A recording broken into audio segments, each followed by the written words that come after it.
26장부터 하겠습니다. 네. 26장 1절부터 그날의 유다 땅에서 이 노래를 부르리라. 우리에게 견고한 성읍이 있으며 여호와께서 구원으로 성과 닭을 삼으시로다.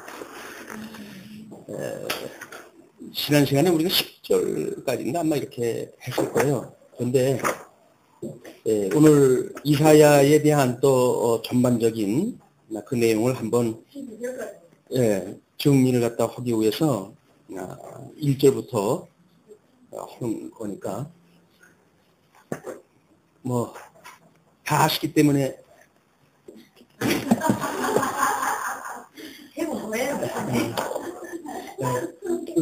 이사야를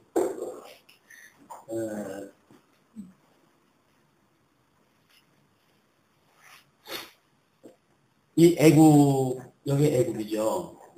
이스라엘 백성도 하나님께서 언약장소를 애굽에 집어넣어가지고 지금 이 광야로 인도를 갖다 해내시고 그리고 여기가 약속했던 가나안 땅입니다. 약속의 땅, 가나안 땅. 우리들이 믿음의 어떤 형식으로 봤을 때 끊임없이 이제 영과 육이라고 하는 이런 구도로 우리가 늘 공부를 하고 있거든요. 그러니까 우리 지어져가는 성전인 인간의 모습이나 하나님께서 승리하셨던 우리 이스라엘 국가의 승리나 이건 또 예수 그리스도를 통해 가지고 성취되어지는 승리나 또 주님의 몸된 우리 예수님이 머리라고 한다면 우리 예수님의 이렇게 한 몸이 되어진 주님의 몸된 교회나 이게 다 같은 원리로 되어져 있기 때문에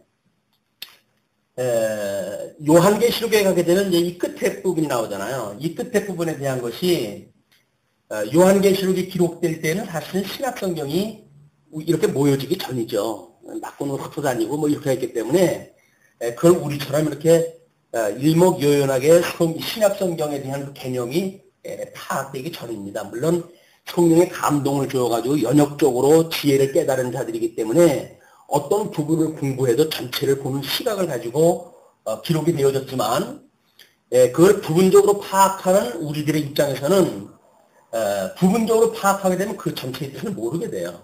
이제 우리가 양대 언약 성취 승리라고 하는 이런 큰 구조를 만들어 놓고 연역적으로 이걸 보기 시작을 하니까 이런 그 그림이 그려지는 거니까 그래서 지금 우리 하나님께서 이스라엘 열국에 대한 정죄, 이스라엘에 대한 정죄 이런 것들을 쭉 이야기한 뒤에 그 24장서부터 27장까지가 정죄의 결과에 대한 예언이거든요. 그 중에 이제 오늘 그 양쪽 괄호 2번으로 해가지고 25장서부터 27장까지가 선민국가 회복에 대한 예언입니다. 그러면 선민국가가 이제 회복되어진다는 이야기는 지금 여기에서 뭔가 문제가 있었던 거겠죠. 여기서 이제 뭐 바벨론의 포로로 끌려갔든지 아수르의 침략을 받아가지고 북쪽 이스라엘이 무너졌든지 뭐 이런 그 일들이 있을 거거든요. 그러면 그런 그 일들이 있는 가운데 지금 하나님께서 이 이스라엘 같은 걸 회복을 갖다 했다라고 하는 것을 믿음의 사람들이 노래하는 것이 지금 26장서부터 소개가 이제 되어지는 거 아닙니까? 그러니까 25장서부터 소개가 되어진 건데 오늘 26장 1절서부터 7절까지는 하나님의 성실과 자비를 찬양한다는 겁니다. 이건 이스라엘 지금 예수님 오시기까지 아브라함에게 언약했던 그 이후로 2000년의 역사가 지금 진행이 되어지는 거니까 하나님의 신실성이라고 하는 그거는 이 아담에게 언약했던 대로 이게 이루어진다는 이야기예요. 그래서 아브라함에게 언약했던 대로 이게 만사가 지금 성취가 되어지고 있다. 물론 이 아브라함은 아담에게 실체적으로 했던 것이 지금 이루어지는 거죠. 그렇기 때문에 이사야서에서 표현되어지는 표현들을 보게 되면 실체적인 그런 그 부분의 것으로 그런 용어를 가지고 설명이 되어져요, 여기가. 그냥 이 실체적인 용어이기 때문에 아담에게 주어졌던 그 천상의 그 이야기, 뭐 이런 것들이 전개가 되어지기 때문에 우리 신약성경에 와가지고 이걸 실체적으로 주님께서 이루신 관점으로 그걸 보지 않으면 알 수가 없는 그 내용들입니다. 예수님을 통해서 실체적으로 성취가 되어지는데 요한계시록에 가서도 성령이 그때 이제 흐트러져가지고 일반 성도들은 볼 수가 없는 상태니까 그때의 요한이 표현됐던 표현도 구약적인 표현을 그대로 써요. 이 구약적인 표현을 그냥 쓰니까 이 구약이 여기서 바로 이루어졌다고 하는 우리 착각을 갖게 되어지잖아요. 그러나 지금 여기서 구약적인 표현을 썼다는 이야기는 이 이스라엘 백성들 선민국가의 모형적인 승리이지만 하나님께서 해 아래에 있는 사람들이 볼 수 있는 그것은 눈에 보이는 가시적인 세계죠. 그러나 하나님의 성령의 감동을 받아가지고 예언 섭리를 하는 선지자의 입장에서 보게 되면 천상의 세계에서 이루어진 걸 가지고 지금 이것이 이루어지는 걸 소개하는 거 아니에요. 이것이 과정적으로는 이렇게 너희들에게 지금 하나님께서 이렇게 멸망하게 하시는 그거는 이미 하나님께서 너희 열조를 애굽에서 집어넣었다가 출애굽을 했다 하고 여기서 이 신의 산 율법을 주시면서 여기서 너희들이 어떻게 할 것인가를 이미 다 언약이 되어졌다. 언약되어진 대로 너희들이 불순종했고 언약되어진 대로 망하고 또 언약되어진 대로 너희들이 회복한다는 이야기예요. 그렇기 때문에 이게 하나님의 신실하시라는 이야기 아닙니까? 이런 하나님을 우리가 모르게 되면 우리의 하루도 우리가 이 믿음을 어떤 그 안정된 신앙생활 할 수가 없죠. 하나님을 이렇게 신실한 분이라고 해서 믿어지기 때문에 우리의 삶이 때로는 불순종에 빠져도 때로는 우리가 하나님을 잃어버리고 있어도 하나님의 어떤 그 말씀이 기억이 날 때 우리는 위로를 받고 이 하나님 앞에 우리가 신앙생활 때 해갈 수가 있는 거거든요. 근데 그걸 모르게 되면 마치 우리가 어떤 여행을 통해 가지고 이루어진다고 생각을 하게 되어지죠. 그렇진 않다. 그래서 이제 우리들은 이런 인간론적인 입장에서 보게 되면 이 애굽에서 우리가 종노릇을 갖다 하고 있었던 거 아닙니까? 또 이게 육신의 이것이 좀 사망의 법 아래 종노릇하고 있었던 육신의 이야기들이에요. 광야라고 하는 것은 우리가 이제 이걸 교회라고 이렇게 광야 교회라고 이야기했습니다. 이 교회는 이 약속한 가나안 땅에 사는 것이 아니라 이걸 바라보고 믿음으로 사는 거란 말이에요. 하나님께서 약속한 땅이기 때문에 우리가 데려간다. 라고는 믿음으로 가지고 살아가는 거 아닙니까? 그냥 우리들의 이 마음도 이것이 아담 이후에 타락해가지고 상실한 마음이었던 우리들의 이 마음이 하나님께서 변화를 받아 우리를 회복한 마음을 주셨을 때 이걸 우리가 명철이라고 이렇게 이야기를 했어요. 이 명철한 마음을 주셨을 때 비로소 하나님의 뜻이 무엇인가를 분별하게 되어지고 또 우리들이 하나님의 그런 그 사랑을 기억을 하고 이웃을 사랑하는 성도의 감정 상태가 회복이 되어지고 그렇게 했을 때 우리들이 믿음의 열매로 여기서 이 덕성을 이루면서 살아가는 것, 이 그리스도의 열매를 맺고 살아가는 것이 우리가 믿음으로 살아가는 성도들의 삶이다 이렇게 이야기를 한 겁니다. 물론 우리가 이 사망의 법 아래 있기 때문에 때로는 육체의 소욕에 우리가 그냥 함몰될 때도 있겠죠. 그러나 성령의 이에 의해 가지고 하나님의 말씀이 기억이 나게 되면 다시 또 우리가 하나님 앞에 회개하고 돌아오고 하는 일들이 반복되어지면서 우리가 이거를 경건의 연습을 한다. 이걸 배우고 익힌다. 우리가 이제 그렇게 이야기를 한 겁니다. 그러니까 교회 생활은 끊임없이 배우고 익혀야 돼요. 왜냐하면 사실 우리가 너무 지금 세상이 좋은 세상 아닙니까? 이 좋은 세상에 살다가 보니까 이게 이 신령한 어떤 영적으로 해가지고 우리가 어떤 위기의식이라든가 어둠에 있다든가 라고 하는 생각을 거의 못하고 살아갑니다. 그냥 우리는 믿음으로 구원을 받은 자야 라고 하는 어떤 대전제를 가지고 살아가게 되지 이런 과정을 통한 우리들의 검색 작업이 늘 우리 일상을 통해서 이루어지지 않는다는 거예요. 그러니까 우리는 이 연습을 안 하면서 산다는 이야기입니다. 사실은. 명제적으로 성경 공부할 적에는 끊임없이 계시의 영광을 배우고 익히는 교회, 기업의 영광을 배우고 익히는 교회, 의의 영광을 배우고 익히는 교회, 우리가 교회 이상으로 삼고 이걸 공부한다고 하지만, 실질적으로 우리 성도님들은, 이걸 연습하고 살아가는 경우가 없어요. 그냥 살아가는 거예요, 이게. 그러면, 이 살아가다 보니까 결국은 우리가 하나님의 선하신 뜻을 분별해가지고 영적 예배를 드려야 되는데도 불구하고 영적 예배가 아니라 세속에 끌고 가는 대로 그냥 우리 줄레줄레 그냥 흘러가는 겁니다. 이것이 왕같은 제사장으로 살아가야 되는 성도들이 아직도 환경의 지배를 받고 그리고 아주 어리고 어린 나약한 모습으로 성도 생활을 하는 우리의 삶의 모습이에요. 우리가 그것이 뭐 하나님가 주신 믿음인데 뭐 우리가 착한 백성인데 구원받으면 됐지 라고 이야기를 하면 다행이겠지만 사실은 이 남은 자의 사상은 여기에 이 언약 백성들이 지금 12지파가 이거 다 들어가는 거 아닙니까? 여기서 북왕조를 만들고 남왕조를 만들고 이렇게 해가지고 이스라엘 선민국가의 역사가 돌아가고 여기서 망하고 넘어가고 하는 자들도 다 여기서 일어나는 역사들이에요. 우리가 하나님을 믿는다고 하는 믿음으로 교회 생활을 한다고 하지만 이런 것들을 통해 가지고 우리가 끊임없이 확인되어지는 거 아닙니까? 우리가 하나님 앞에 사랑을 받았다고 하는 그 확신이 지체를 사랑하는 사랑으로 드러나므로 끊임없이 이걸 연습하면서 우리가 사랑하는 거란 말이에요. 근데 우리들은 왜 이 성령의 열매로 우리가 이것이 믿음의 열매가 나타나지 않는가? 사랑과 희락과 화평과 오래 참음, 자비, 양선, 온유, 절제, 충성 이런 덕성이 왜 나타나지 않는가? 우리는 또 구원받았으니까 라고 만약에 치부해버리게 된다고 한다면 이 믿음의 열매를 봐가지고 우리가 영으로 구원받았다고 하는 것이 확인되어지는 건데 이것이 그냥 교회 생활이라고 하는 그런데 우리가 들어와가지고 나는 구원받은 백성이야 라는 걸로 정리가 돼버리게 되면 이 육신으로 우리가 아직도 이걸 남겨두신 이유 이걸 더 분별하지 못한다는 거예요. 그러니까 이스라엘 백성들을 하나님의 가나안 땅을 집어넣으셨을 적에도 여기다가 이 7 족속을 한꺼번에 다 내쫓지 않으시잖아요. 남겨주신단 말이에요. 왜 그 가나안 족속을 남겨주시는가? 하나님께서 이스라엘 백성들 시험하시겠다는 거예요. 정말 내가 너희들을 열조에서 인도하는 여호와 하나님인지 믿는지에 대한 여부를 남은 그 족속을 통해가지고 시험을 끊임없이 하시겠다는 거거든요. 여기 시험이 없다는 이야기는 아닙니다. 시험이 있는 거예요.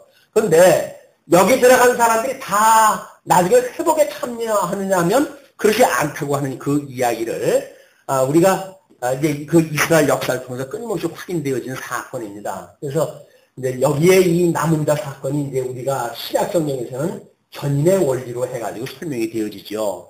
여기서 우리가 넘어온 거를 우리가 중생이라고 이렇게 이야기를 하잖아요. 근데 예수 그리스도로 그 어린 양 피값으로 인해 가지고 우리가 이 애굽의 종으로부터 피해 나왔으니까 그래서 우리는 중생받았다고 이렇게 이야기를 하는데 칼빈의 교리에 의할 것 같으면 중생받은 사람은 견인에 이른다고 이야기가 되어져 있어요. 그렇죠? 그러나 그 중생되어진 것에 우리가 외소라든가 내소라든가 이런 걸 구분하는 것은 이 교회 생활을 통해서 끊임없이 여기서 남은 자가 있고 버림을 받은 자가 있거든요. 그러니까 그냥 중생되어진 자가 다 견인에 이른다고 하는 이런 논리를 성립시키기 위해서는 중생 앞에 있는 소명에 있었을 때에 이 소명을 겉으로만 부름을 받았느냐 아니면 정말 영혼을 하나님께서 부름을 받았느냐 라고 하는 대전제로 갈라놓지 않으면 이게 설명되지 않기 때문에 그렇습니다. 여기서 하나님 앞에 정말 부름을 받은 자라고 한다면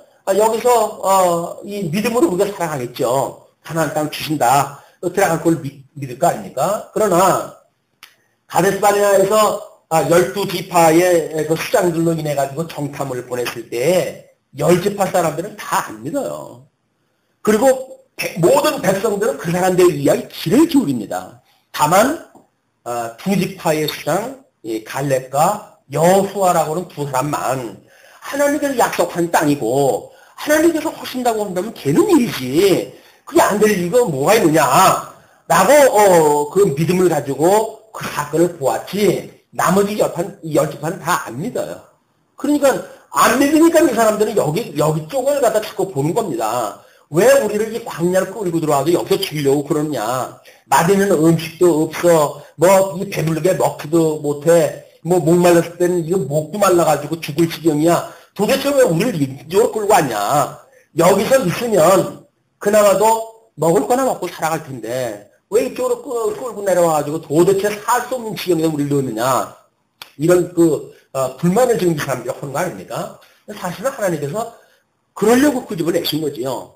불기둥과 구름기둥만 의지하지 않고는 도저히 살아갈 수 없는, 하늘에서 떨어지는 만나가 없으면 도저히 먹을 것이 없는, 하나님께서 반석을 터가지고 물을 내주시지 않으면 마실 수가 없는 그런 척박한 환경에는 집어넣으신 거예요. 이게 교회라니까요. 근데 우리는 교회 생활을 한다고 하면서 사실은 이쪽에 들어와져 있는 사람인 양 살잖아요. 천국인 양 산다고요. 우리 광야에서 이 믿음의 세계가 끊임없이 두 마음을 가지고, 이 두 마음은 갈렙과 여호수아 같은 마음을 가지고 있는 사람도 있고 12파이 같은 그런 그 마음을 가지고 있는 마음도 있는데, 그래서 우리들이 이 마음에 있을 적에는 끊임없이 육체 쪽에 우리의 마음이 기운단 말이에요. 이걸 어떻게 할 것이냐, 의의 영광이나 그런 걸 어떻게 배울 것이냐. 우리 이제 시천신학이라고 하는 그런 대명제를 가지고만 이제 설명이 되어지고 있는데, 이것이 이제 요한계시록까지 끝이 나게 되면 아마 이걸 실질적인 연습 부분을 우리가 다시 한번 또 이제 성경을 통해서 이걸 해가야 되지 않을까 이런 생각이 듭니다. 왜냐하면 이 특별히 계신 성경만을 설명하다 할 때 이것까지 설명하면 너무 이게 이제 늘어지니까 성경의 객관적인 논리를 설명을 하고, 우리 삶에 대한 건 지금도 뭐 삶의 일부가 포함되어지고 있지만 끊임없이 이거에 대한 거를 한번 설명하다 해볼 필요가 있겠다 이런 생각이 들어요. 어떤 사람이 이제 강론 중에 그런 이야기를 하더라고요. 자기는 여지껏 사람들이, 세상 사람들이 저 사람은 정말 예수 믿는 사람이 돼서 뭐가 다르구나 라고 하는 소리를 들어본 적이 없대요. 그런 소리를 들어본 적이 없대요. 저 예수 믿는 인간이 뭐 저러고 사냐 이런 소리를 수없이 들었지, 저 사람은 그래도 예수 믿는 사람이 뭐가 다르긴 다르네 라고 이렇게 봤다는 게 없다는 거예요. 성경에서 우리는 믿지 않는 자에도 칭찬을 받으라고 그렇게 이야기하거든요. 그 이야기는 우리가 예수를 믿는 그 뜻을 분별하는 이 믿음의 열매를 맺는가에 대한 끊임없는 우리의 성찰과 연습을 하면서 살아가는가에 대한 문제예요. 사실 이쪽으로 넘어오는 건 잠깐만에 넘어오잖아요. 여기 사는 게 40년이지 이거는 그냥 뭐 하루 새에 그냥 건너온 거예요. 뭐 어떤 사람은 여기 한 30km 된다고 그러니까 30km면 대단히 먼 길이죠. 그 먼 길을 바다를 갈라놓고 건너오는 그런 그 일은 대단한 일이지만 어쨌거나 이건 뭐 잠시 넘어왔어요. 잠시 넘어왔지만 여기서 사는 거는 이 40년이에요. 이게 생애를 바꾸기 전까지 여기 살아가야 되는 건데, 그렇다고 한다면 육신의 장막을 벗어버리는 우리의 모든 삶은 예수를 믿기 시작하고서부터의 삶이거든요. 이 광야 생활이. 이게 광야 교회라고 하는 생활입니다. 여기서 과연 우리가 뭔 열매를 확인하며 살아갈 것인가? 이게 없다고 한다면 우리는 다른 사람이 그렇대라고 하는 어떤 논리를 따라가지고 구원받은 사람인 것처럼 그렇게 생각하고 뭐 살아갈 수가 있겠죠. 그러나 우리들의 어떤 이런 덕성으로 우리가 죽었던 영이 살아났던 것처럼 이 영처럼 우리의 몸을 살려주시는 것을 믿는 믿음에 이르는 것이 하나님의 의를 믿는 믿음이라고 이야기를 했단 말이에요. 그러면 과연 우리가 1만 달란트 탕감 받은 사람이 여기서 100데나리온 빚진 자를 용서해 주는 걸로 확인되어질까 하겠어요. 이건 연습이란 말이에요. 경건의 연습. 이 경건의 연습이 어떤 그 사람이 그 강론장이 이야기하기를 독자인데 한 사람이 7살짜리를 어떤 젊은이가 치러가지고 죽였대요. 그러니까 부모 입장에서는 한리 부러질 거 아니에요. 독자인데.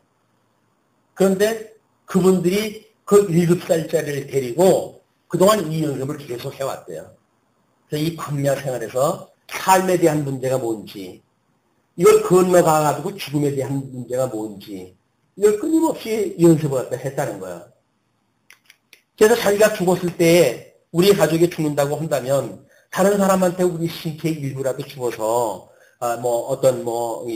안막을 이렇게 기증을 한다든지 여러 가지가 있지 않겠어요? 이런 거를 또 해가지고 우리가 어떤 여기에서의 삶을 정리했다 한다든지 이런 끝없이 연습을 갖다 했다는 거예요. 7살짜리 어린아이를 데리고 인생이라는 게 뭔지 말씀을 통해서 상고하고 그러면서 삶의 의미를 하고 죽음에 대한 거를 이건 뭐 멀리 이게 위험하고 어려운 것이 아니라 하나님의 약속한 땅으로 가는 너무나 좋은 거라고 하는 개념을 자꾸 교육이 되어지고 죽음이 이 두려움의 상태가 아니라 우리들한테는 소망의 상태가 되어지는 거예요. 이게 이 죽음에 대한 소망을 가지고 우리가 영생을 얻었다고 한다면 당연히 그런 거겠지요. 아니, 영생을 얻었는데 여기서 사는 것이 지옥 같은 뭐 우리 지난 잠언 시간에 쓰레기라고 그렇게 이야기를 했는데 뭐 쓰레기는 그래도 좋게 표현하다 한 거지요. 사도 바울이 이걸 배설물로 여겼다는 이야기는 똥쓰레기라는 이야기 아닙니까? 이게 배설물같이 여겼다는 이야기는. 그런데 우리가 그거를 추구하면서 산다는 이야기는 이 지금 논리로 봤을 적에는 뭔가 가다 막혀버리잖아요. 우리가 좀 천국에 아주 완전히 들어간 것도 아니고 여기서 좀 이쪽을 바라보고 좀 가야 되는 사람들인데 약속한 땅을 들어가는지 안 들어가는지 영이 중생받았다고 우리가 믿으니까 우리들의 이걸 가지고 검증되지 아니한 어떤 관념적인 이런 그 믿음을 가지고 우리가 살 수가 있다는 겁니다. 과연 이 연습을 어떻게 할 것인가 라고 하는 이제 그 부분에 대해서 이 가족 간에 이제 그런 훈련이 끊임없이 됐었는데 이렇게 제가 죽어버렸으니까 그 부모님이 병원을 갖다 바로 떼왔대요. 이제 그 얘기를 듣고 병원에 떼가지고 이제 모든 그 신체의 그 부분적으로 해가지고 기증을 전부 이제 해놓고 서류를 밟고 그리고 와가지고 어디로 갔을까요? 경찰서를 갔대요. 경찰서를 가니까 그 이제 살인한 친구는 구속이 돼 있었을 거 아니겠어요? 그래서 용서를 갖다 우리가 하니까 친구를 용서를 해줘라. 이렇게 이제 해줬대요. 그랬더니 이제 이 친구가 뭔가 합의금이 있어가지고 법적인 절차가 있어야 되니까 합의금을 이제 내가 가져왔을 거 아니겠어요. 근데 들리는 소리로 해가지고는 돈이 없는 젊은이가 돼가지고 누구한테 빌려줘가지고 합의금을 가져왔다는 거예요. 그러니까 그 사람이 내가 그런 너한테 빌려온 돈을 가지고 그걸 어떻게 그걸 받을 수가 있겠냐. 예, 그거를 내가 받았다고 칠 테니까 넌 빌도록 갚고 그리고 이 사람의 모든 피해를 갖다 용서해줬다는 거예요. 그 이야기가 아마 이게 어떤 뉴스로 타든가 보죠. 그들이 식당에서 그 얘기를 듣던 어떤 그 분들이 야 예수를 믿는 거 확실히 다르다. 그게 이야기가 하더라는 거예요. 자 과연 이게 어떤 맹목적인 믿음으로 가지고 있는 사람들의 모습일까? 아니면 영생을 얻다고 하는 우리들이 우리가 우리에게 죄진 자를 사하여 주옵시고 우리를 시험에 들게 하지 마옵시고 우리를 다만 악에서 구하소서 하라고 하는 주기도에 대한 그런 그 이야기를 가지고 끊임없이 이 악에서의 구원에 대한 거를 우리가 기도하고 또는 소망을 하고 그런 가운데 연습했던 그런 그 삶의 모습인가? 이건 뭐 우리는 뭐 알 수는 없겠죠. 이 사람들이 어떤 그 믿음의 상태인지는 알 수가 없어요. 그러나 우리라고 한다면 이런 하나님의 말씀에 대한 거를 충분히 깨달았고 또 하나님께 해가신다고 하는 것이 너무나 분명해졌고 라고 한다면 그래도 우리는 이 연습을 할 수 있는 조건이 만들어지지 않았을까 이런 그 생각이 드는 거예요. 근데 만약에 아직도 아이고 뭐 그렇게 교회가 그냥 성경 공부 대충 좀 하고 말면 되지 라고 하는 개념으로 말씀운동 성교회가 이 시대적 사명을 진다는 이야기는 이건 불가능한 이야기입니다. 여기는 우리가 철저하게 우리의 몸을 산 제물로 바치는 사람들이 이를 해갈 수 있는 일이지 영적 예배를 드리는 사람들이 이걸 해갈 수 있는 일이지 아니 내 몸을 제물로 바치질 않고 여기서 나의 유익을 따라가지고 그냥 여기서 뭔가 세상의 것들을 추구하면서 살아가면서 영적 예배를 드린다는 것도 나를 속이는 일이고 하나님 앞에서 내가 영생을 얻었는가에 대한 그 문제가 끊임없이 내가 하나님의 의로 말미암아서 영원한 생명을 얻었고 예수님과 세례를 받았다고 한다면 마땅히 그분과 더불어서 무엇인가를 이걸 이루어갈 거란 말이에요. 영적 예배를. 그래서 받은 은사를 따라서 예수 그때의 증인의 삶을 사는 거 아닙니까? 예수님은 이 하나님, 이 신실하신 하나님의 지금 광채로 오신 분이니까 영광의 본체되어지는 이 하나님께로부터 보냈던 예수님과 우리가 한 몸이 되어졌으니까 우리 증인으로 산다고 하는 이것이 바로 예수님이 우리의 머리가 되고 그래서 우리 성도의 머리에 인을 친 이런 걸 인친자로서의 삶이 예수 그리스도를 우리가 머리를 섬기고 사니까 우리가 인침을 받았다는 이야기는 이분하고 붙어져 있다는 거 아니에요, 지금. 성령께서 우리 인쳤다는 이야기는 예수 그리스도의 것으로 만들었다는 거 아닙니까?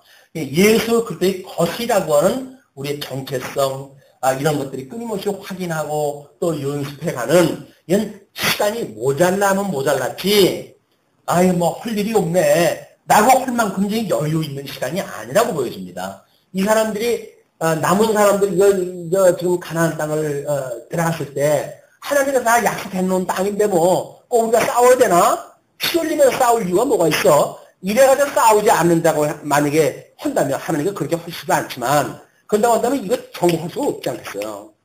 그냥 끊임없이 하게 하시는 하나님께서, 신실하시는 하나님께서 우리들로 하여금 하게 하심으로 신실하심을 이루시는 거예요.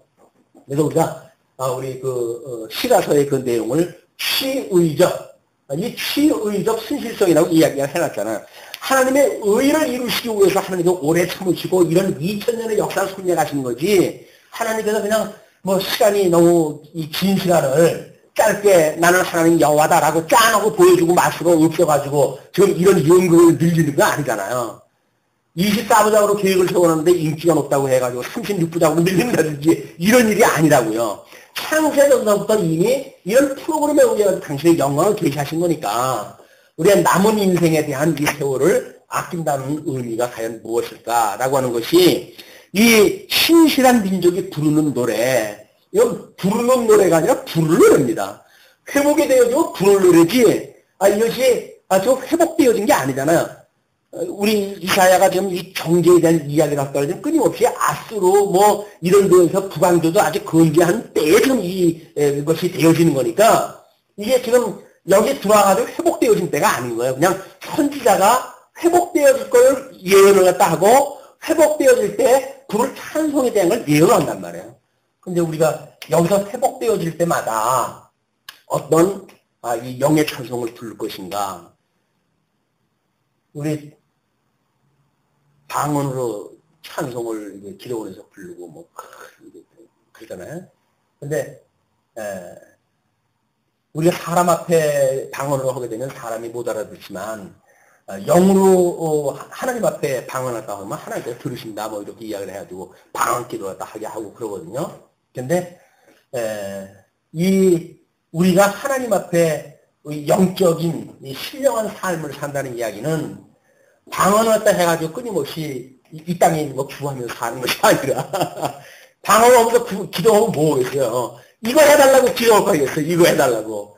지금 하나님 이 신령한 그런 영을 가지고 성령의 감동을 받아가지고 하나님의 뜻을 분별한 사람들이 역설적으로 이걸 구한다는 이야기는 뭐가 논리적으로 맞지는 않죠. 여기서 구하는 건 철저하게 우리 하나님의 선하신 뜻을 분별해야지 이걸 구하는 겁니다. 내가 이 남은 시간 동안 어떻게 나를 제물로 바칠 수가 있습니까? 어떻게 내가 이 증인으로 삶을 살 수가 있습니까? 라고 하는 것이 우리의 남은 육체 동안 하는 일이지, 여기서 잘 먹고 잘 살게 하는 것이 우리들의 이 남은 시간의 삶이 아니다. 이제 우리 한국교회에 이제 뭐 삼박자 구원론이 들어오고 뭐 이제 복이 만연하다가 보니까 이 구약성경에서 이 복이라고 하는 거는 이 예수님의 신령한 복에 대한 모형적인 사건 아닙니까? 이건 육적인 교시 방법으로 보여줬으니까, 그 성경에서 말하는 복이라고 하는 것은 하나님의 이 의를 통해 가지고 구원받는 자와 멸망받는 자의 복과 저주에 대한 그 구분을 하시는 섭리였지, 예수님을 통해서 우리가 이 복에 가입했다, 행복한 자다, 거저받은 자의 행복에 대하여 뭐 우리가 이제 로마서에서 그렇게 이야기를 하잖아요. 우리 다윗이 시편에서 이야기한 것처럼 거저받은 그런 그 행복에 대하여 사도 바울이 다윗이 어떻게 노래했는지는 시편 이야기를 하고 그러는데, 그럼 우리는 예수 그리스도로 말미암아 잃어버렸던 복을 회복되어진 사람이란 말이야. 그래서 우리는 복 있는 사람들 아니에요. 복 있는 사람이 원래 복 있는 사람은 복의 근원은 하나님이니까 이분에 우리가 종속되어졌으니까 우리가 복 있는 자라는 거죠. 그래서 이분에 종속되어져 있는 복을 받아야 된다고 한다면 이분이 가지고 있는 복일 거란 말이에요. 근데 이분이 가지고 있는 복은 이 땅에 와가지고 십자가에 돌아가신 것밖에 가지고 있는 복이 없어요. 머리 들 곳이 없다고 하셨으니까 얼마나 참 아주 처절하게 인생을 사신 분입니까? 우리 주님이 짧은 인생을 살아와기 산 시간이지만. 그러니까 이분이 살아간 삶의 그 원형이야말로 우리 주님의 몸된 교회를 통해서 이루어 가실 거라고요. 그 이루어 가실 거에서 나는 먹을 것이 없었지만 너희들은 먹을 걸로 배투시게 먹어라. 이렇게 이걸 성취해 가실 건 아닐 거라고요. 이걸 어떻게 우리가 정리를 갖다 할 거냐는 이 구약적인 어떤 이 그림이 육적인 계시로 보여줬으니까 이걸 통해 가지고 우리가 충분히 그 의미가 받아들여졌을 때 신약 성경에서 이야기했던 그 개념이 들어올 수가 있고 요한계시록에서 이야기했던 왜 구약 성경에 그런 표현을 가지고 설명을 했는가에 대한 충분한 이해가 가능해진단 말이에요. 그게 없으면 여기 와가지고 또 뭐 단인에서 이야기하는 것이 여기서 이루어졌다. 이런 또 이제 쓸데없는 이야기가 돼버리고 말거든요. 물론 뭐 우리가 이거 실체적인 안에서의 모형적인 거니까 그래서 이루어진 건 이루어진 거죠. 그러나 이 모형은 아담에게 이루어진 실체적인 언약이라고 하는데 건너 올라갔다가 예수님을 통해서 성취되어진 걸로 와야지 아담 거는 아담 거대로 따로 이루어오고 이스라엘 거는 이스라엘 거로 따로 이루어오고 이렇게 되어지게 되면 이게 모형이라고 하는 그런 그 의미가 없어져 버리잖아요. 뭐 모형이라고 하는 의미가 없어가지고 이 뜻이 뭐 하나님께서 그렇게 설명하지 않는다고 해가지고 이런 그 뜻을 알아듣지 못하게 하시지는 않으리라고 보여져요. 왜냐면 우리가 이런 구도가 있기 전에도 하나님의 감동을 받은 자들은 다 이 구원에 이르는 역사가 있었으니까. 그러나 이 시대에 우리에게 뭔가 성경적 구도를 주었다는 이야기는 더 분명한 일들을 확인해가는 일들 아닙니까? 그렇기 때문에 이런 여기서 나오는 이야기는 여기서 이미 우리가 성공부가 되지 않으면 갈 수가 없는 거예요. 왜냐하면 신약 성경이 기록되어질 때의 모든 사람들은 이 지식에 대하여 박한 사람들이었기 때문에 여기에 있는 정보를 가지고 전부 이야기를 한 거지 새로운 정보를 가지고 이야기한 게 아니란 말이에요. 다 이쪽 정보를 가지고 이야기한 거지. 그러니까 이것이 우리는 언약이고 이것이 성취라고 하는 구조로 다 본 겁니다. 자, 그렇게 봤을 때 신실한 그 여호와께서 우리에게 견고한 성읍이 있으며 여호와께서 구원으로 성과 각을 삼으시로다. 너희는 문들을 열고 신을 지키는 의로운 나라로 들어오게 할지어다. 신을 지키는 이 신실하신 우리 믿을 신자입니다. 믿을 신자. 이 신을 지키는 자. 그러니까 뭐 실조에 대한 이야기를 할 때도 그렇게 이야기하잖아요. 의와 인과 신을 버렸다 이렇게 이야기를 하잖아요. 그러니까는 신앙생활이라고 하는 거는 이 믿음이에요. 신실하신 하나님을 믿는 믿음이 만약에 떨어진다고 한다면 이게 아무런 의미가 없죠. 그러니까 우리 하나님이 정말 신실하신 분이라고 믿어져서 이 파란만장한 뭐 이런 그 이웃나라의 공격이 있고 말할 수 없는 그런 자기 인생에 피폐해지는 삶이 있는데도 불구하고 신실하신 하나님을 믿는가에 대한 것은 이 나머져 있는 데의 특징으로 보여지는 거다. 여기에 지금 그 노래 부를 자들을 그 신을 지키는 의로운 나라로 들어오게 할지어다 이렇게 이야기합니다. 그러면서 주께서 신지가 견고한 자를 평강의 평강으로 지키시니 신지가 견고한 자가 뭐예요? 저거는 이거예요. 이거 믿음으로 해가지고 이걸 봤던 여호수아 갈렙과 같은 이런 믿음의 사람들이 들어와가지고 이걸 집중했듯이 그런 믿음을 가지고 이제 뭐 우리 신명기에서 이야기했던 것처럼 너희들은 곧 내가 약속한 땅에 들어가게 되면 속히 나를 버릴 것이다 라고 했던 그런 그 언약의 말씀을 기억을 하고 또 그래서 너희들을 갖다 내가 사방으로 흩을 거야 라고 하는 것을 믿고 뿐만 아니라 너희들 다시 돌아오게 될 때 너희는 나의 백성이 되고 나는 너희 하나님이 된다 라고 했던 약속을 믿는 사람들이 이 자들이겠죠. 그러니까 그런 그 신지가 견고한 자를 이 신지가 견고한 자, 이 마음을 지킨다고 하는 것이 그래서 장수보다 힘든다는 겁니다. 이게 이 마음을 지키는 일이. 그러니까 어떤 뭐 이 대단한 공격이 들어온다고 하더라도 이 마음이 흔들려 버리게 되면 끝이에요. 그래서 우리가 가나안 땅에 들어갔을 때 그 사람들이 그러잖아요. 그 여리고성 정탐꾼들한테 또 이야기할 때도 이미 이쪽 사람들은 간담이 다 녹았다. 간담이 녹았다는 이야기는 이 마음이 이미 다 쫄아들어가지고 그냥 바람만 푹 불면 이게 전부 죽게끔 되어져 있는 상태란 말이에요. 그런데 우리는 이 마음이 신지가 굳게 되어졌을 때 평강에 이르네. 평강. 이 평강이 뭡니까? 이 수많은 공격이 있는데도 불구하고 마음의 평화를 누린다는 이야기예요. 우리 역대에 천재들이 자살을 한 원인을 보게 되면 전부 평화의 좌절이라고 이렇게 이야기를 합니다. 그 사람들이 머리가 좋아가지고 뭐 자기 나름대로 뭐 이제 어떤 사상을 연구하고 뭐 만들어내고 그걸 추구하고 그렇게 해가는데 분명히 자기가 만드는 어떤 거라고 한다면 세상에 평화가 와야 되는데 평화가 없다는 이야기예요. 그러니까는 끝내 이건 뭐 그러면 이게 도대체 뭐냐 이렇게 살다 그냥 간다고 한다면 더 살아봤댔자 또 아무런 소망이 없잖아요. 자기 천재가 돼가지고 뭐 이 머리가 좋으니까 모든 인생사를 갖다 이렇게 저렇게 전부 뭐 고소를 통해서든 뭐 해가지고 이 연구를 다 했을 거라고요. 그리고 나름대로 이렇게 하면 뭐가 이루어질 거라고 이야기를 다 했는데 자기 마음의 평화, 이 평화 하나까지도 이게 해결할 수가 없는 그런 그 입장에 와가지고 그 다음에 살아갈 이유가 없는 거예요, 사실은. 더 이상 자기가 그것보다 뛰어넘는 어떤 그 세계를 볼 수 있다고 확신이 오겠습니까? 제일 머리가 좋을 때 그 뭐 연구들을 한 건데 그냥 끝내 인생을 끝내는 겁니다.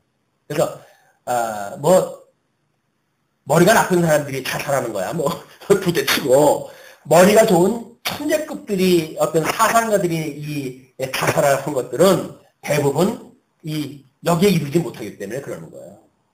마음의 평화가 없고 뭐 인생이 도대체 뭐냐 가져도 소용이 없고 뭐 부처 같은 사람도 마찬가지겠죠. 그 뭐 왕궁을 버렸을 적에야 뭔가 이게 뭐가 있다고 해가지고 했는데 끝내 이걸 못 누렸잖아요.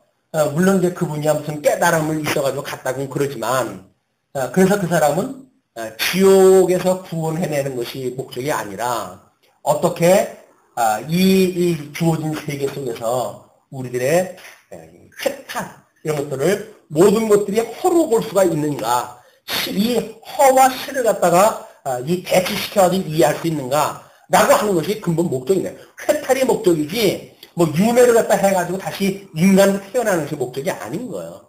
이건 불교에서 이렇게 이야기하는 것도 결국 이거의 부재입니다. 이게 부재니까 뭔가 피안처를 만들어 놓고 이제 우리가 끊임없이 연구를 갖다 하고 뭐 실험을 갖다 해가면 도달할 수 있는 걸로 보는 거야 아니겠어요 이게. 근데 안 됩니다.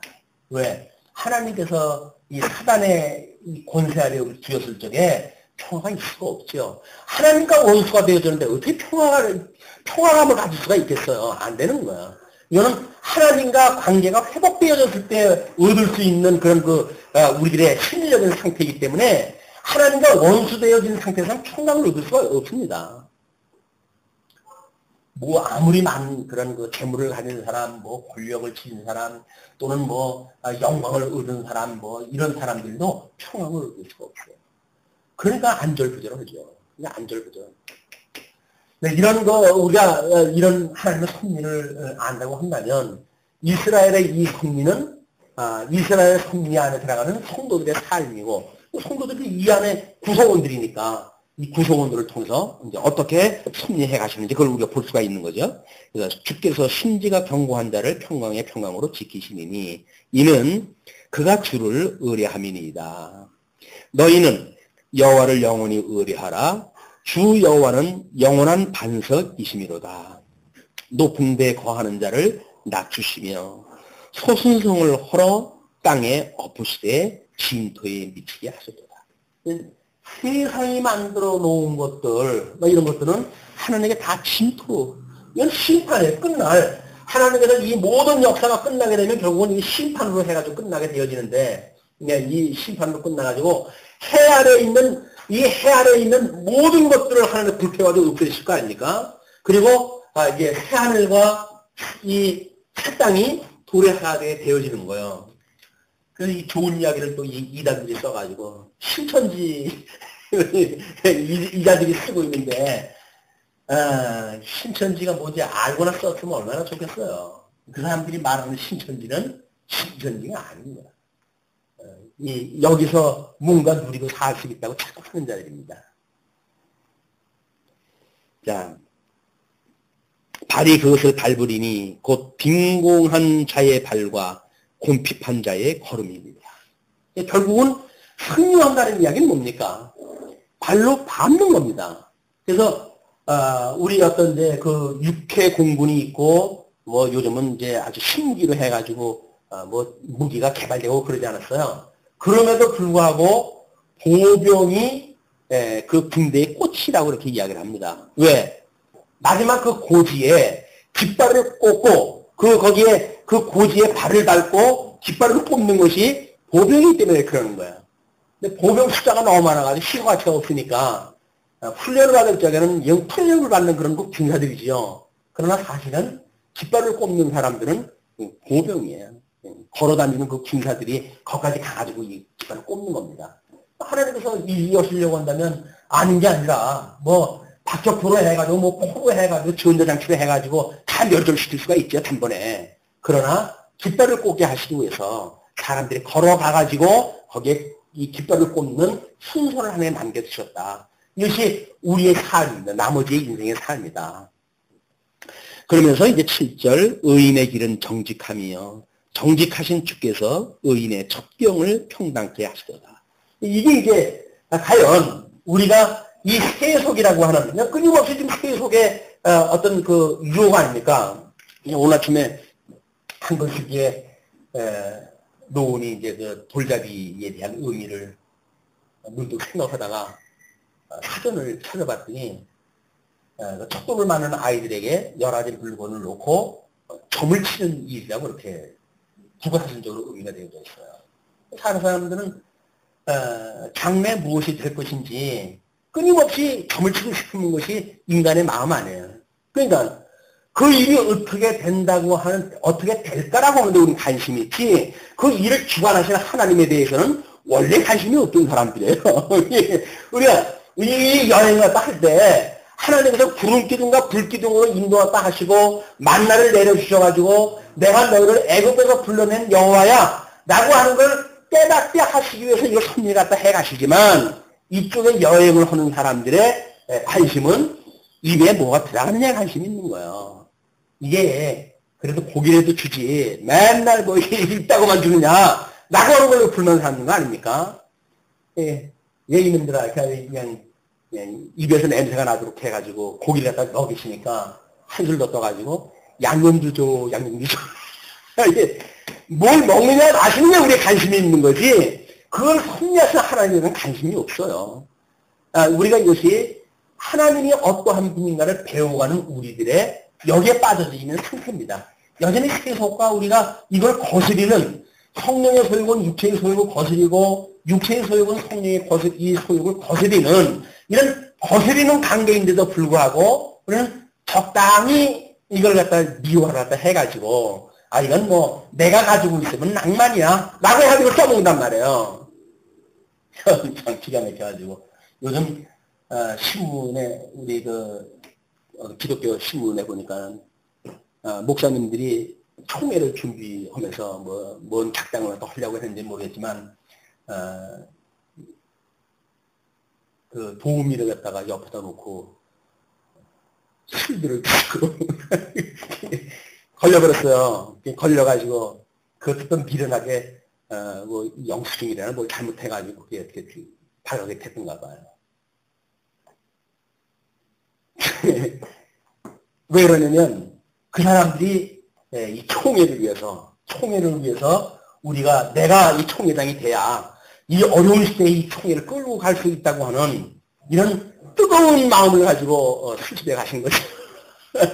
그 뜨거운 열정을 가지고 도움이라고 거치해가지고 수작을 부리면서 2차를 가자 뭐 어쩌다 했더니 여자가 거절을 갖다 해가지고 못 가고 전화 번호를 교환했다느니 뭐 이런 그 이야기를 하고 그러더라고요. 그래서 야 얼마 전엔 절간에서 중들이 노름으로 갖다 해가지고 난리가 치더니 이게 종교인지 뭔지 모르겠어요. 소망이 없어요. 그래도 보수 신학이라고 하는 총회 신학, 우리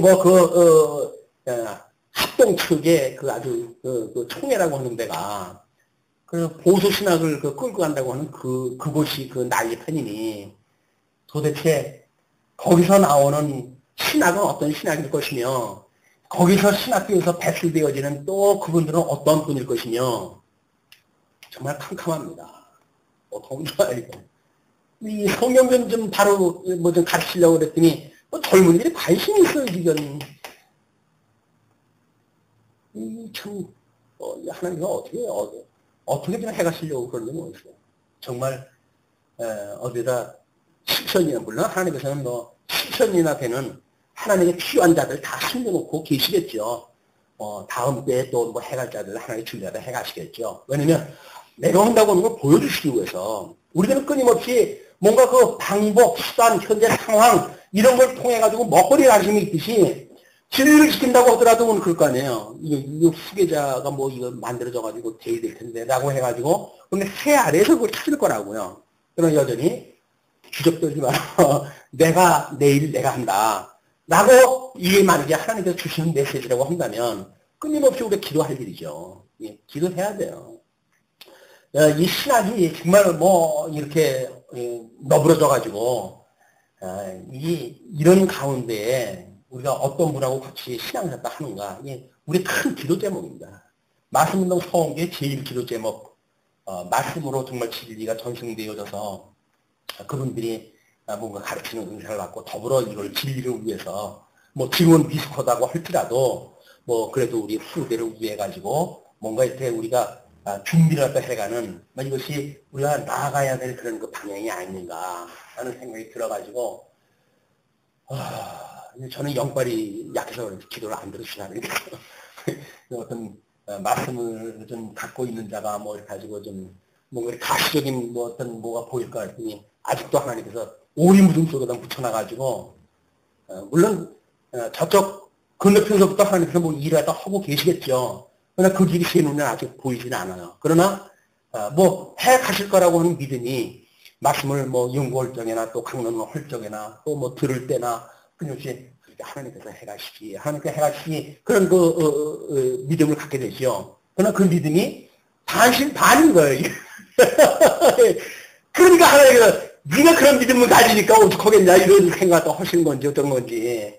그러나 뭔가 저 가능성을 보여주셨으면 좋겠어요. 이 말씀으로 해가지고 이렇게 진리가 지켜지고 그래서 이 오염되어져 있는 말도 못하는 이 세상에 주는 영광 속에 파묻혀가지고 사는 이런 사람들에게 뭔가 거스리고 세상과 거스르는 어떤 사는 생명력 있는 성도들의 삶으로 우리가 섭리해가는 것들이 보여줬으면 좋겠다라고 하는 것이 끊임없는 소망이에요. 이렇게 기도 제목이고.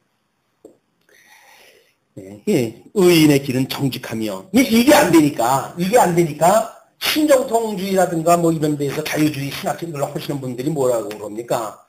이게 예수 그리스도를 선생으로 우리를 제시했다고 하잖아요. 그분을 본받자 그 이야기예요. 그분을 본받자. 그 본받자라고 하는 그 이야기는 뭡니까? 그 주체가 우리라는 거예요.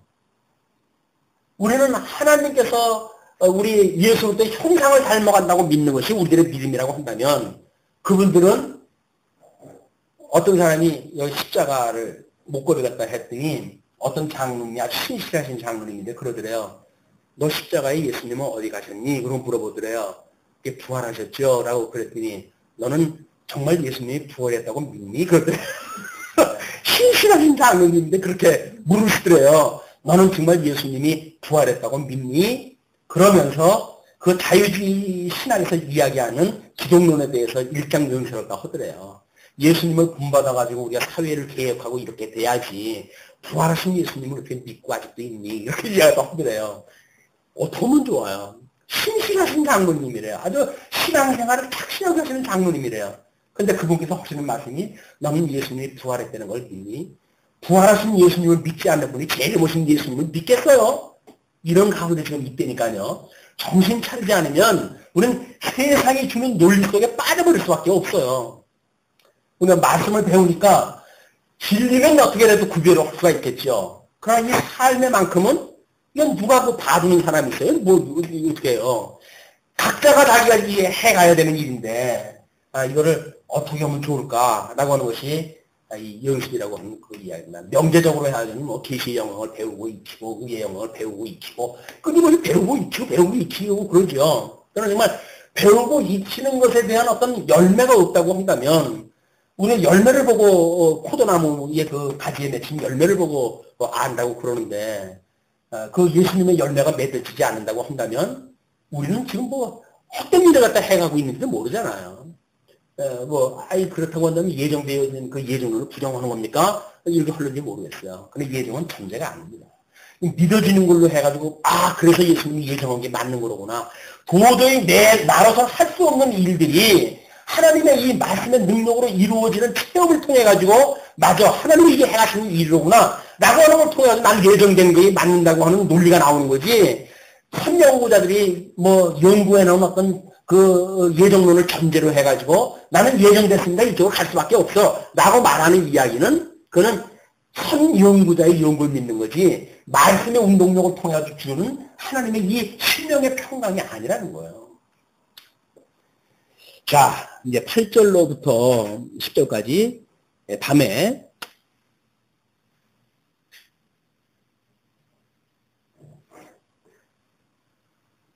한 시간 됐는가 보죠?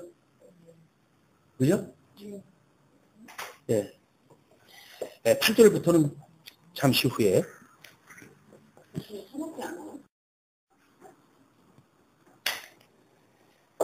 예, 8절 여호와의 주의 심판하시는 길에서 우리가 주를 기다려 싸우며 주의 이름 곧 주의 기념 이름을 우리 영혼이 사모하나이다.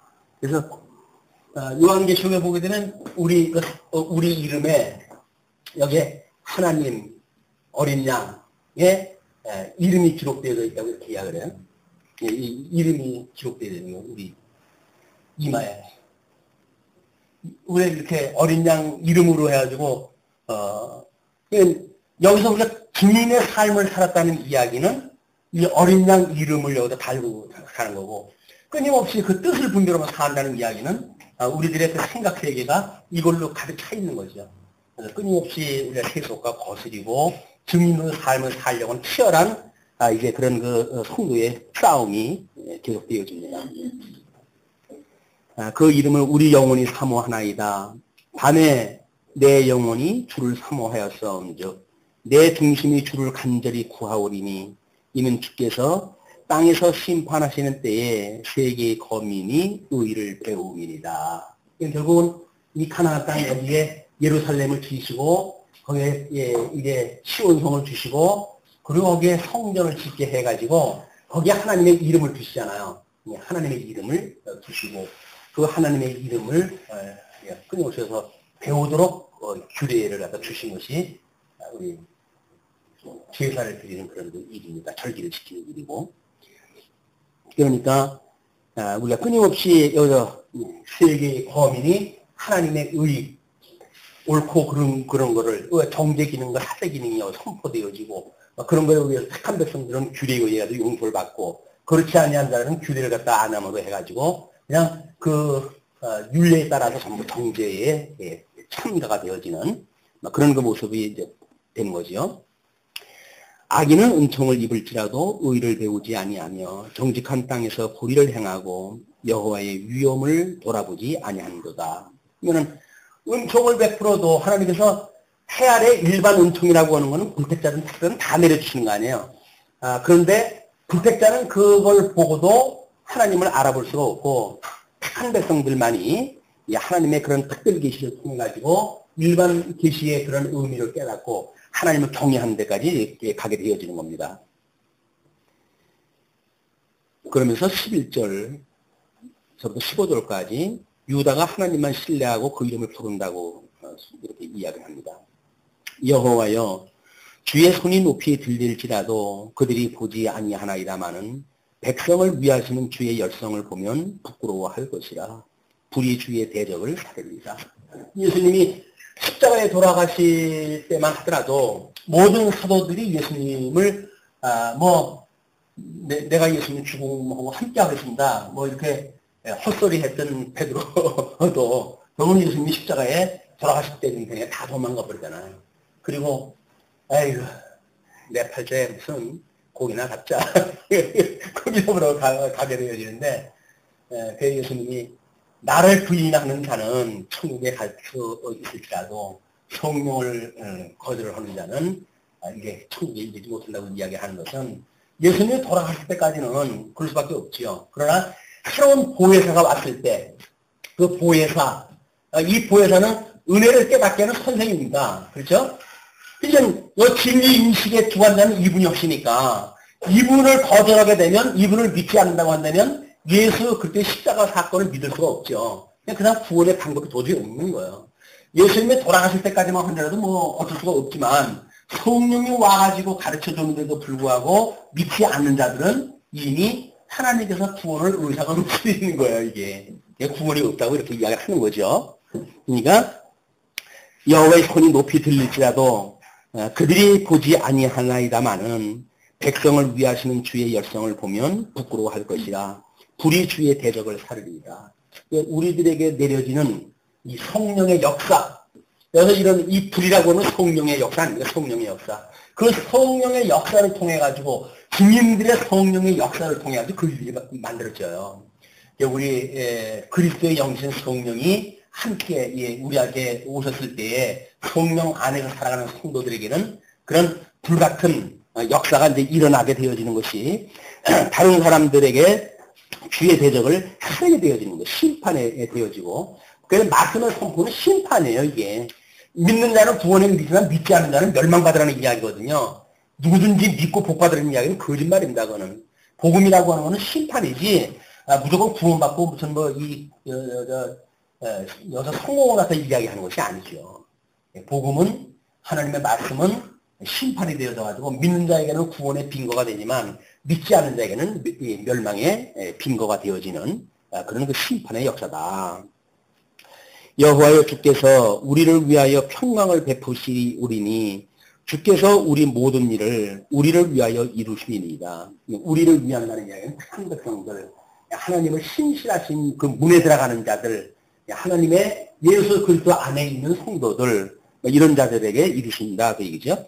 여호와 우리 하나님이시여 주 외에 다른 주들이 우리를 관할하였사오나 우리가 주만 의뢰하고 주의 이름을 부르리이다. 주 외에 다른 주들이 우리를 관할했다는 이야기는 다른 우상을 자기네들이 우상을 섬기고 그랬다는 이야기죠. 그러나 이제 우리가 주만 의뢰하고 주의 이름을 부르리이다. 그들은 죽었은즉 다시 살지 못하겠고 사망하였은즉 일어나지 못할 것이니 이는 주께서 벌하여 멸하사 그 모든 기억을 멸절하였음이니이다.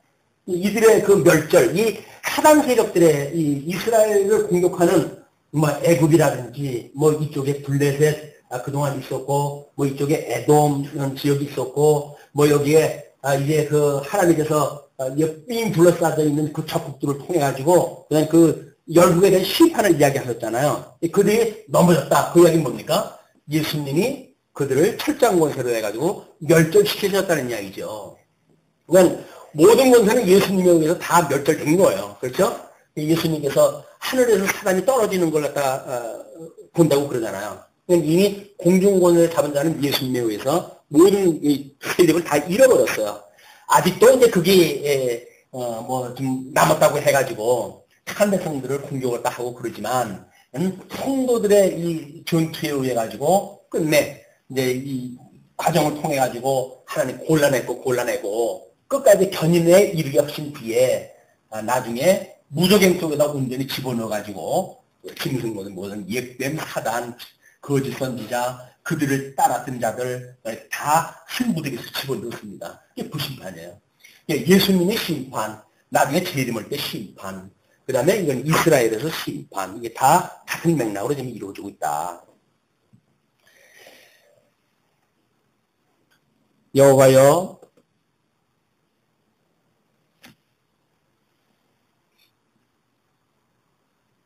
네, 15절 여호와여 주께서 이 나라를 더 크게 하셨고 이 나라를 더 크게 하셨나이다. 스스로 영광을 얻으시고 이 땅의 모든 경계를 확정하셨나이다.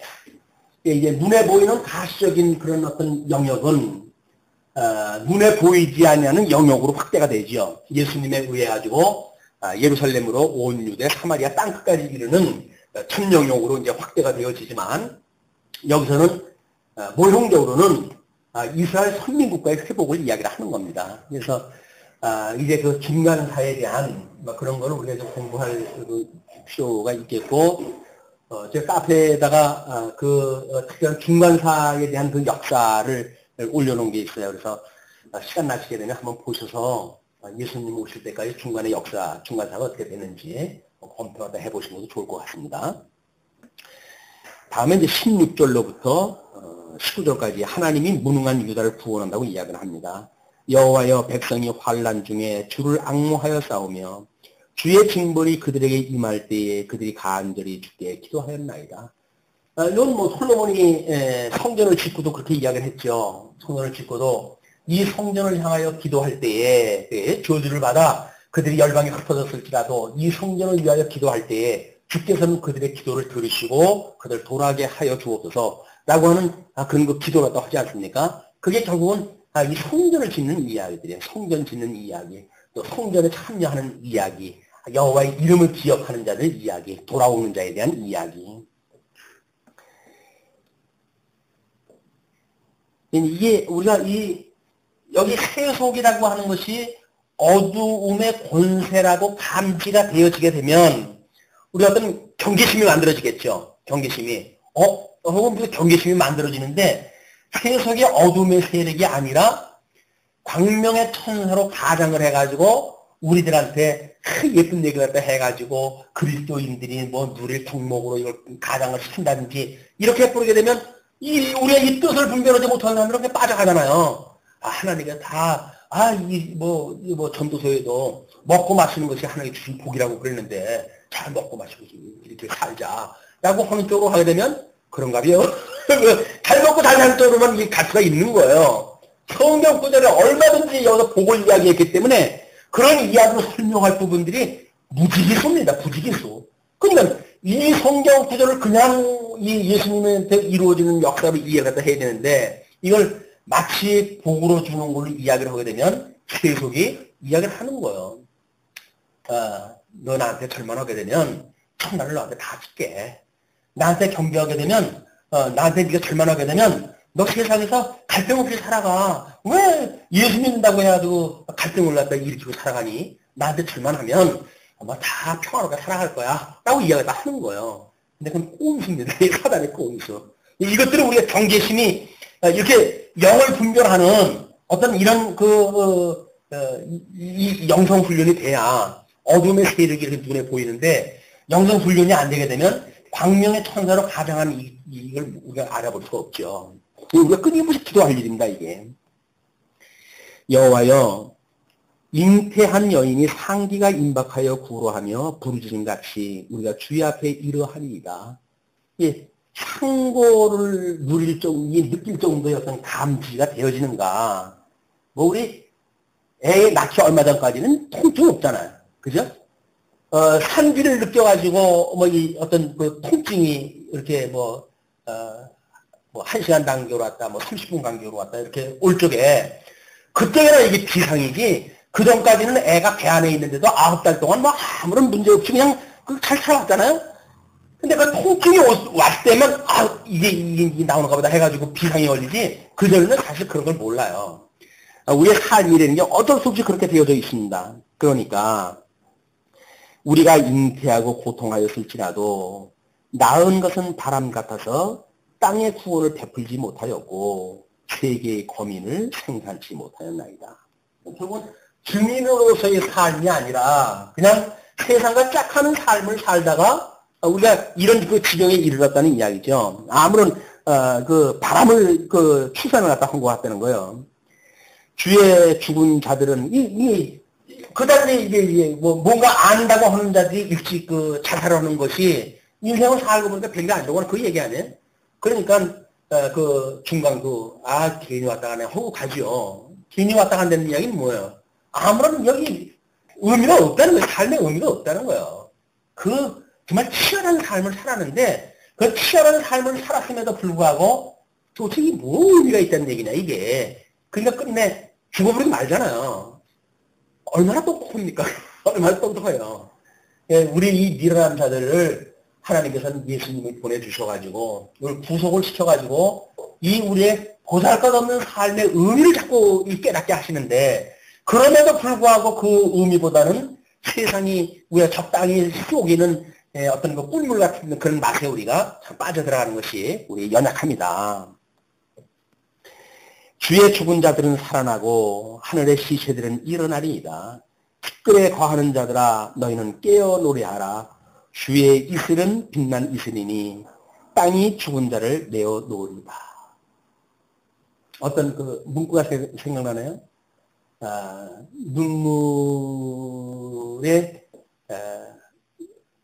눈물에도 뭐 보석과 같은 빛이 반짝인다든가 뭐 이야기를 해요. 어떤 말할 수 없는 폭행을 당했던 여인 여자가 쓴 책에 소개하면서 그런 얘기가 나오더라고요.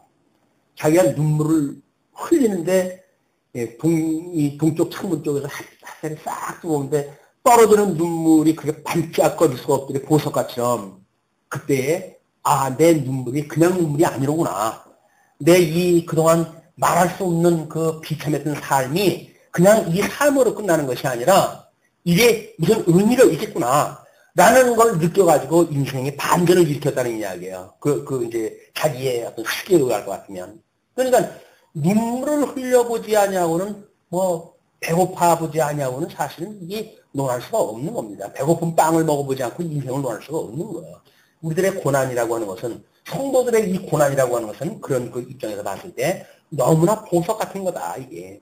그래서 이게 우리들한테 은혜라는 겁니다. 제가 우리 그 교회 카페의 필명은 만사은사 아닙니까? 만사은사.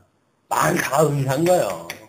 우리 지질이 공상으로 살게 하는 거 하나님의 은사인 거예요. 이걸 모르게 되면 우리는 날마다 불명한 불평을 살아가지요. 그러나 이것이 우리들의 분명히 하나님의 어떤 뜻이 있을 거다 여기에. 이 눈물에 보석과 같이 빛나는 어떤 그런 그 순간을 만나는 날 우리는 거기에서 대단한 의미를 깨닫게 되어지고 하나님의 사랑을 깨닫게 되어지고 하나님을 향한 우리들의 뜨거운 마음이 용기 숨치는 그런 그 때를 우리가 있을 거다라는 그런 그 기대를 갖게 됩니다. 20절부터 21절 분노의 날에 남은 자를 숨기죠. 내 백성아 갈지어다. 내 밀실에 들어가서 내 문을 닫고 분노가 지나기까지 잠깐 숨을 지어다. 착한 백성들은 늘 하나님께서 한 때와 두 때와 반 때를 주셔가지고 마지막 날 우리 이 착한 백성들이 숨을 시간을 갖다 잠시 주어요. 왜? 이 공격하는 자들이 워낙 간악하기 때문에 이걸 다 멸절시키기 위해서는 아주 박살을 내야 이들이 없어지거든요. 그 박살을 내기 위해서는 착한 백성들을 어쩔 수 없이 아주 정말 이 비밀스러운 데서 숨겨놔가지고 그 고통의 시간을 지나가도록 하십니다. 그래서 착한 백성들은 같은 고난을 받는다고 하더라도 아주 죽는 데까지 주지 않는다는 거예요. 우리 아주 죽는 데까지 내어버려 주지는 아니하시고 우리를 다른 자들, 이 세속에 물들은 걸 갖다 깨트려버리기 위해서 우리가 그렇게 하는 거지 우리를 갖다 죽여버리기 위해서 그런 게 아니란 말이에요. 그 고통의 시대가 끝나게 되면 우리의 이 남은 육신은 보석으로 해서 반짝일 겁니다. 그것이 바로 믿음의 열매고 예수 그리스도의 형상의 덕성의 문제라고 보여집니다. 보라 여호와께서 그 처소에서 나오사 땅의 거민의 죄악을 벌하실 것이라. 땅이 그 위에 잦았던 피를 드러내고 그 살해당한 자를 다시는 가리우지 아니하리라. 착한 백성들 남은 자들에 대한 이야기죠. 그러면서 27장 넘어가면서 이렇게 노래가 계속 이어집니다. 그날에 여호와께서 그 견고하고 크고 강한 칼로 날렘뱀 리오야단 곧 꼬불꼬불한 뱀 리오야단을 벌하시며 바다에 있는 용을 죽이시다. 멸을 한다고 했잖아요. 그 아주 멸할 때 어떻게 멸하시는가? 용은 이쪽의 용이에요. 그죠? 여기서 완전히 이쪽에 있는 사람들은 언약자손 아닙니까? 이 언약자손들을 아주 끝을 보려고 했던 그런 그 자들이에요. 다 죽이려고 했던 자들이고, 여기에 이제 건너와가지고 지금 이 하나님께서 약속하신 나라를 이루었잖아요. 그런데 이 티그리스 강에 있는 데가 지금 아수르 지역입니다. 아수르. 그 다음에 유브라데스 강 쪽이 이 유브라데스 강이 있는 데가 바벨론이에요. 그런데 이 티그리스 강은 아주 급하게 흐른답니다. 강이 급하게 흐른대요. 유브라데스 강은 꼬불꼬불 이렇게 되어져 있는 그런 그 강이라고 그렇게 이야기를 해요.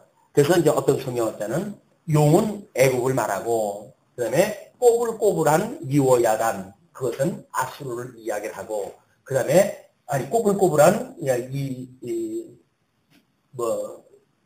여기는 이 바벨론을 이야기를 하고, 그 다음에 급한, 크고 강한, 날렘벨, 리오야단 쪽은 아수르를 이야기한다. 이렇게 이야기를 해요. 그러니까 아수르는 어떻게 보면 북이스라엘을 멸절시킨 나라입니다. 바벨론은 남유다를 포로로 끌려간 나라예요. 모든 주권을 갖다 뺏어간 나라예요. 예, 남유다, 북왕조, 남왕조, 이 선민국가의 북왕조가 갈려져 있었는데 이 두 나라를 멸절시킨 이 큰 왕조가 아수르 왕조, 바벨론 왕조예요. 아수르 왕조 이제 바벨론에 의해서 멸절되어지고 바벨론 왕조는 파사에 의해서 무너지고 뭐 이 애국도 완전히 이제 하나님께 다의 끝을 갖다 내가시는 그런 멸절한 가운데 너희들을 회복시켜 주시겠다 그 이야기죠. 그날에 너희는 아름다운 포도원을 두고 노래를 부를지어다. 나 여호와는 포도원 지기가 되며 때때로 물을 주며 밤낮으로 간수하여 아무든지 상례하지 못하게 하리로다. 우리들이 그리스도 안에 있는 성도들이 지금 이렇게 되어져 간다는 이야기예요. 하나님께서 지켜주신다는 거예요. 나는 포도원에 대하여 노함이 없나니 진료와 형극이 나를 대적하여 싸운다 하자. 내가 그것을 밟고 모아 불사르리라.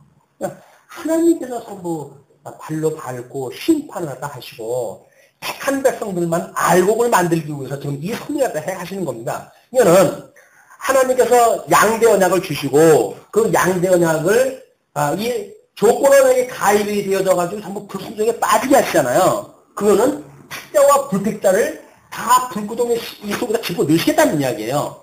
그 중에 택자들만 예수 그리스도 대속의 은혜를 통해 가지고 구원을 갖다 해내시겠다는 이야기입니다. 그러니까 이 세상에 사는 한은 누구든지 다 저주 아래 살아가는 거예요. 근데 저주 아래 살아가는데 이 광명의 천사로 가장한 이자들이 뭐라고 그럽니까? 세상은 아름다운 거야. 저주의 세상인데 이자들이 뭐라고 미워하다 하면 세상은 아름다운 거야. 라고는 자기네들이 말하는 아름다운 거를 세뇌를 시킨 거예요. 이제 세뇌를 시켜가지고 이거 봐라. 얼마나 인간애가 이렇게 우리 아름다우냐. 모성애가 얼마나 이게 즐긴 거냐. 하나님의 사랑, 우리 어머니의 사랑에 비교할 수 있겠냐? 뭐 이렇게 이야기를 하면서 우리 아주 인간에 대한 그런 걸 갖다 강화를 갖다 시켜나가지는 거죠. 이것이 결국 이제 현대에 이르러가지고 하나님을 결국은 제거시켜버리고 그리고 온통 철학이 인본주의 철학 아래 사람들을 장악한 현대 모습입니다. 옛날엔 똑같은 거예요. 이게 똑같은 거예요. 다만 지금은 학자들에 의해 가지고 어떤 철학이라고는 사조가 분명히 드러난 거지만 옛날에는 대충 이들이 가지고 있는 아수르나 바벨론에 가지고 있는 우상 이런 걸로 개념적으로 설명이 되었다고 한다면 현대에 와서는 완전히 아주 논문으로 해가지고 정식으로 낸 거예요. 책으로 해가지고. 그런 거 가지고 우리 믿고 살아가는 거예요. 그럼 철학적인 세계관에 의해 가지고 모든 세계가 돌아가고 있고, 이거는 아까 점을 친다고 하는 그런 이야기도 마찬가지입니다. 장사꾼들이 만들어가는 거 아니에요? 그렇게 자꾸 만들어가고, 기념일을 만들어내고, 기념일에 대한 행사를 확장을 시키고, 거기에 또 이 사람 붙이고, 저 사람 붙이고, 왜? 다른 데보다 경쟁력이 있게 하려고 한다면 차별화가 필요하잖아요. 차별화를 하기 위해 가지고, 사진관 연결시켜주고, 또 무슨 게임하고 그런 사람들 연결시키고, 기획까지 연결시키고, 다 그렇게 해가지고 같이 먹고 살게끔 만들어가는 일이거든요. 그렇게 만들어가게 되면, 거기 계약을 갖다 하는 순간, 그 사람들의 모든 페이스에 말리게끔 되어져 있는 거예요. 그냥 그렇게 갈 수밖에 없어요. 다행히, 너무 그렇게 질려하지 말고, 이것도 재고, 이것도 지우고, 이렇게 하라고는 했다는데, 그래도, 정치는 일은 그냥 있잖아요.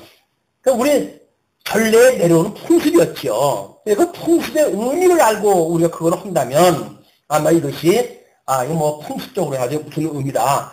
라고 하는 어떤, 우리가 신학적으로 깨달을 수 있는 뭐가 있었는지 모르겠지만, 그것이 아니라고 한다면, 믿는 사람이나 안 믿는 사람이나 다, 정치는 걸 좋아하는구나. 거기서 또 우리 로운이 돈 잡으니까 엄마 아빠 다 좋아하잖아요. 마치, 재벌이 생긴 거예요. 재벌이 된 거예요. 이럴 수 없는 속는 거예요, 우리가. 그게 아니다. 그게 아니다. 근데 이건 말씀을 들어야 걔네들이 알지.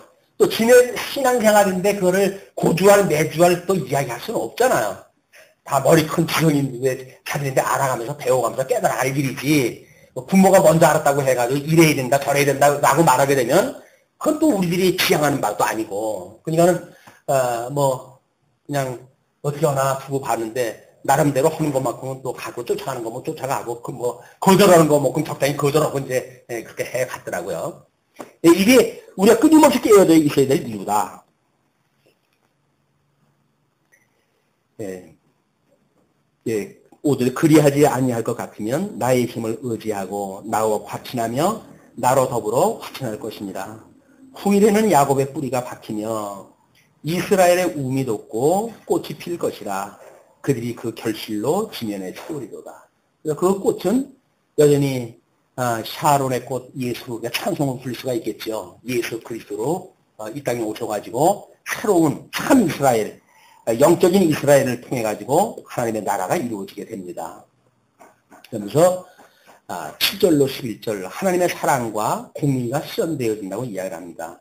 주께서 그 백성을 치셨음들 그 백성을 친 자들을 치심과 같았겠으며 백성이 살육을 당하였음들 백성을 도륙한 자의 살육을 당한 것 같았겠느냐. 우리가 이 열방이 이제 그 택한 백성들을 공격을 했다 하니까 하나님과 끝내 일어나서 다 멸절을 시키잖아요. 그러면서 하신 이야기가 뭡니까? 너희들을 쳤던 얘들이 내가 쳤던 것만큼 했겠냐 그 이야기예요. 하나님께서 예수 그리스도를 인해 가지고 우리 구원을 시켜주셨다고 한다면 우리들이 받았던 그 고난들 이 고난만큼 예수님이 십자가에 죽었던 것을 너희들이 피하겠느냐. 그게 아니니까 내가 내 아들 독생자까지 보내가지고 너희를 구속하시는 이 은혜를 깨닫게 하시킨 일이니까 너희에게 주어졌던 것이 은혜로 깨달아야 된다. 이제 그런 그 이야기입니다. 주께서 백성을 적당하게 견책하사 쫓아내실 때에 동풍 부는 날에 폭풍으로 그들을 옮기셨느니라. 그냥 하나님의 환난 날을 사실은 그래도 피하게 해주시고 다 적당하게 그렇게 하시는 일이지. 뭐 착한 백성이고 뭐 부탁한 백성이고 내가 다 쓸어버리라. 그렇게 하시는 분이 아니란 말이에요. 그러니까 출애굽을 갖다 했을 때 뭐 우상을 섬기고 이렇게 하니까는 하나님께 진노가 다 하시잖아요. 네, 다 우리 모세가 하나님한테 기도하다 하지요. 아니 왜 나를 갖다가 그들이 지도자를 삼아가지고 그들을 다 죽인다고 한다면 하나님 그러면 애굽에다 죽이지 않고 끌고 내려가지고 죽이는 하나님이 될 거 아닙니까? 라고 해가지고 그들을 또 구원을 해내고 이 광야 40년 동안 모세가 그런 하나님의 심정을 가지고 지도자 역할을 한 거지요. 끊임없이 그 백성들과 더불어 살면서 야곱의 부르이가 속함을 얻으며 이 야곱의 부르이 이게 이스라엘 12지파의 모든 그런 그 범죄들 이런 것들이 대속함을 입게 되어진다는 이야기입니다. 속함을 입으며 그 죄를 없이함을 얻을 결과는 이로 인하나니 이런 십자가에 예수님 죽으신 걸로 인해 가지고 이게 가능하고 너희들은 그 고난에 참여해 가지고 너희 몸을 산 제물로 드리는 영적 예배로 해서 완성이 되어진다. 그가 제단의 모든 돌로 부서진 횃돌 같게 하며 아세라와 태양상으로 다시 서지 못하게 함에 있는 것이라. 대저 견고한 성읍은 적막하고 거처가 황무하며 버림이 되어 광야와 같았은즉 송아지가 거기서 먹고 거기에 누우며 그 나무 가지를 먹어 없이 하리라. 결국은 뭐 그 세상에 자랑을 갖다 하던 모든 도성들이 그리고 짐승이 노는 밭이 되어지고 많은 겁니다. 우리가 뭐 이 어떤 그 천사의 모습으로 가장했던 이런 그 사단들이 제공했던 것들 하나님의 심판을 날 잘 불구덩이에 들어갈 거거든요. 불구덩이에 들어간다고 하는 것을 믿는 사람들이 그걸 뭐라 그럽니까? 우리가 배설물로 여기는 거예요. 이쪽에서 심판한다고 믿어지니까 심판한 하나님이 싫어해가지고 다 심판하는 대상이니까 그지 믿어지는 것만큼 우리가 배설물로 여기는 거예요. 하나님께서 이걸 불구덩이다 넣을 거라고 그러는데 우리는 거기다 가치를 부여한다고 한다면 하나님의 또 우리 뜻하고 이게 뭐가 모순이 되어지는 거 아닙니까? 하나님의 뜻을 깨닫게 되어진다고 한다면 이 세상으로 말미암는 어떤 모든 그런 것들이 우리 어떤 기능적으로 사는 것에 목적이 있는 것도 아니고 계시를 깨닫고 하기 위해서 이 삶을 산다고 한다면 계시의 영역을 배우고 익히는 그런 것으로 의미가 부여되어져야지 뭔가를 누리는 것 자체에다가 이 포커스를 맞추면 우리들의 이 성경적인 삶이 풀어지지 않는다는 이야기입니다. 뭐 우리 11조에 대한 이야기 그래서 했잖아요. 11조를 내느냐 안 내느냐에 관심이 있지 그 11조가 하나님께서 모든 이런 그 세계를 만드셨고 하나님으로 말미암아 모든 그 인류가 살아가게 되어진다고 하는 그런 선미사를 깨닫는 것을 이해하지 않아요. 사람들은 11조 하면 내란 말이냐 내지 말란 말이냐라고 하는 자기 유익이라고 하는 관점으로 그걸 갖다 보려고 그러지 하나님께서 왜 그렇게 하시는가라고는 하나님을 배우는 신학에는 의미가 없다 그래요.